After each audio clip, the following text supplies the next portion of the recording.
Welcome to AP news. తమ అభిమాన నాయకుడు అలాగే తెలుగుదేశం పార్టీ రాష్ట్ర ఉపాధ్యక్షుడైన జ్యోతుల నెహ్రూని జగ్గంపేట ఎమ్మెల్యేగా గెలిపించుకోవాలన్న తమ చిరకాల వాంఛ ఇంతకాలానికి నెరవేరిందని జగపతి నగరం గ్రామ సర్పంచ్ గూడాల శ్రీలత రాంబాబు తమ ఆనందాన్ని వ్యక్తం చేశారు. అందుచేతనే పశ్చిమ గోదావరి జిల్లా గౌరీపట్నంలో కొలువయ్యున్న యేసుక్రీస్తును మొక్కుకోవడంతో ఆ మొక్కు తీర్చుకోవడానికి కిల్లంపూడి గ్రామం నుండి ఇంత పెద్ద ఎత్తున తరలిరావడం జరిగిందని వారు అన్నారు.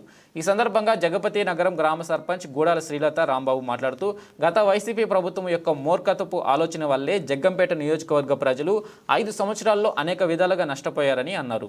ఆ నేపథ్యంలోనే వైసీపీ ప్రభుత్వాన్ని ఈసారి ఏ విధంగానైనా గద్దె దింపి జగ్గంపేట నియోజకవర్గం నుండి తమ అభిమాన నాయకుడైన జ్యోతుల నెహ్రూని ఎమ్మెల్యేగా గెలిపించుకోవాలని తమ కోరిక ఇంతకాలానికి నెరవేరడంతో ఆ గౌరీపట్నం యేసునాథునికి మొక్కులు సమర్పించుకునేందుకు వివిధ వాహనాల ద్వారా గౌరీపట్నానికి చేరుకున్నామని గ్రామ సర్పంచ్ అన్నారు. అలాగే జగ్గంపేట ఎమ్మెల్యే జ్యోతుల నెహ్రూ ఎంతో విజనరీ కలిగిన నాయకుడు కావడం వల్ల నియోజకవర్గాన్ని అన్ని రంగాల్లోని అభివృద్ధి చేస్తారన్న నమ్మకం తమకు ఉందని అన్నారు.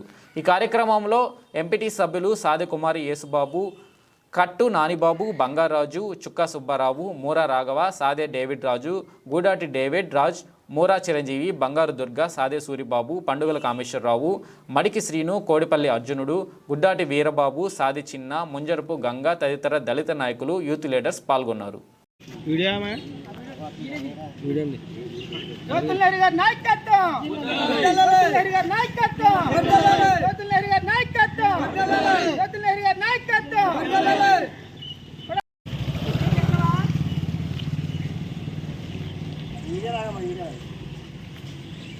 మాట్లాడండి.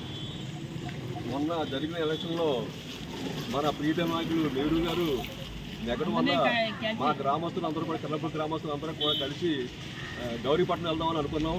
దాని ప్రకారంగా మేమందరం బయలుదేరుతున్నాం.